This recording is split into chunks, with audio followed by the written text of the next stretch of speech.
This last week, I was thinking about my oldest son, Eliel, who's 10. When he was 2 years old, we took him to a new pediatrician. And one of the things that this well meaning pediatrician told us was that we should not tell him no when we wanted to correct something that he was doing that was wrong or dangerous. Instead, we should say, make better choices.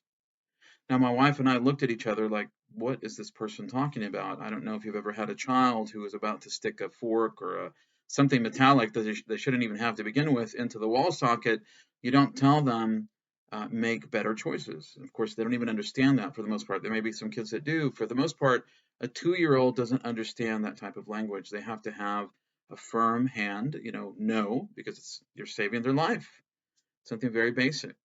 But it made me think about a concept that's known as ironic rebuke. It's a fancy term that refers to an outlandish word or outlandish phrase, a hyperbolic, if you want, over the top phrase, that is intended to bring about a corrective attitude and behavior.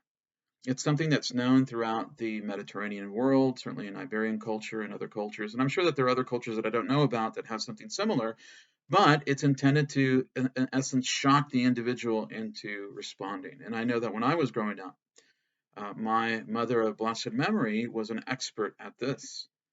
When I was young and I misbehaved or I was doing something dangerous, she would often say, and I know this probably shocks many people, she would say, si no te comportas, cuando lleguemos a la casa te mato. And that was, if you don't behave or if you don't stop, when we get home, I'm going to kill you. And of course, for people that aren't familiar with that, they're like, oh my gosh, the psychological trauma and things of that nature. And sometimes I play into that and I tell them that by the time I was 10, I probably was sentenced to death maybe 1,000 times. But it was part of this cultural milieu where something hyperbolic was said and it would grab your attention and you would respond to that. My parents were wonderful parents. I still have my father with me. And I'm very grateful for that correction that they gave me because it saved me a lot of grief in comparison to other people.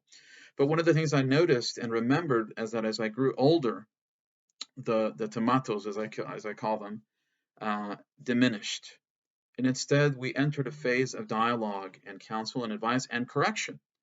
And having my father still with me, he's 79, Baruch Hashem, he still corrects me. He tells me things, in regards to my family, my children, the Beit Knesset, the Havarah, the Shul. He says, oh, you shouldn't do that, this, that, and the other, or you forgot to do this or something. It's a point of correction, but the engagement is different because I've reached a different era in my life.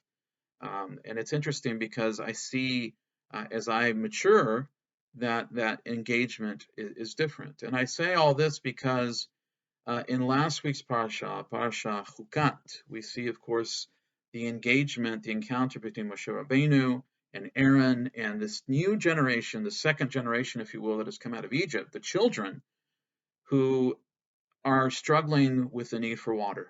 And Hashem tells Moses, take this staff, which is important, go and speak to the rock. Now, what's important is that, of course, Moshe Rabenu will ultimately strike the rock.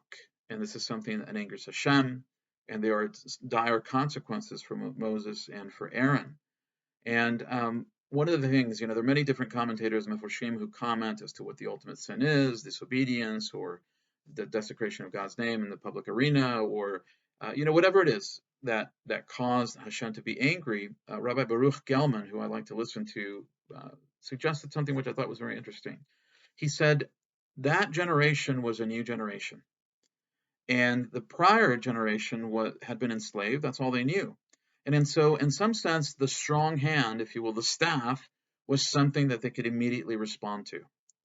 The second generation had been born in freedom.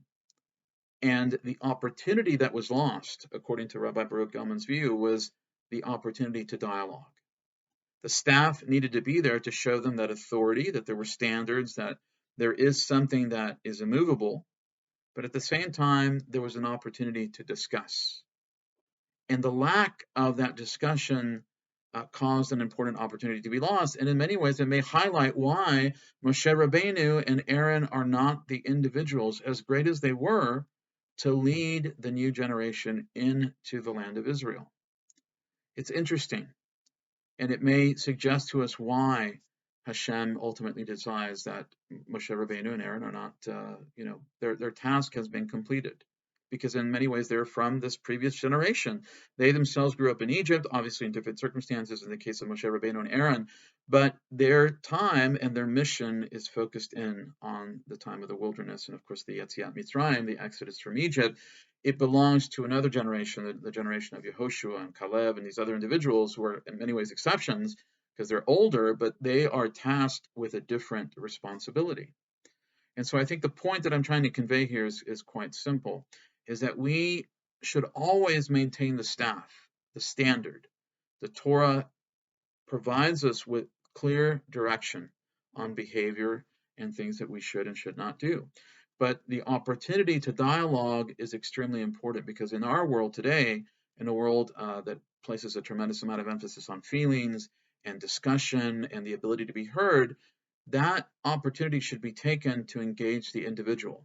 It doesn't mean that we compromise. It doesn't mean that we reject our core values, our commitments to the Torah or halacha as we understand it, but we try to understand and dialogue with the individual to give them a measure of respect because they are, of course, made b'tselem Elohim in the image of God. And it's important for us to honor that while at the same time remembering our commitments to the Torah.